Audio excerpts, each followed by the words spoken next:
Presiden Ukraina menjatuhkan sanksi kepada 150 individu dan entitas yang terlibat dalam membantu industri penerbangan Rusia. Demikian pernyataan resmi Presiden Ukraina Volodymyr Zelensky dalam pidato malamnya pada tanggal 1 September. Hari ini saya telah menandatangani beberapa keputusan sanksi baru sanksi NSDC, kata Zelensky mengacu pada Dewan Keamanan dan Pertahanan Nasional Ukraina. Sanksi tersebut ditujukan kepada entitas dan individu yang memastikan pengoperasian infrastruktur penerbangan Rusia, kata Zelensky. Menurut Zelensky, Ukraina juga telah menyelesaikan paket sanksi lain bagi mereka yang bekerja sama dengan Rusia.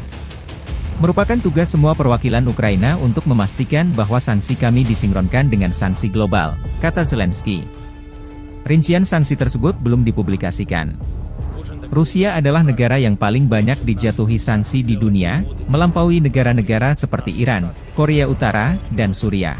І сьогодні ж була доповідь головкома Сирського. Передусім про Покровський напрямок, про наші дії, щоб стримати російські удари там і щоб знищити якнайбільше сил окупантів. А також був звіт і щодо операцій в Курській області. Кожен день забезпечує нам поповнення обмінного фонду.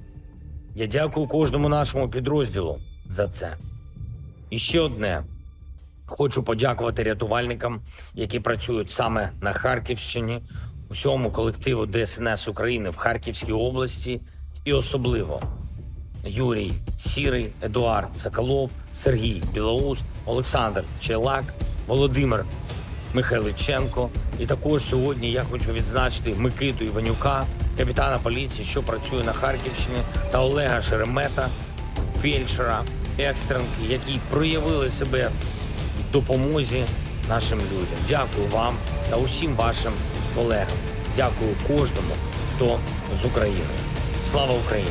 Download Tribun X sekarang, menghadirkan lokal menjadi Indonesia.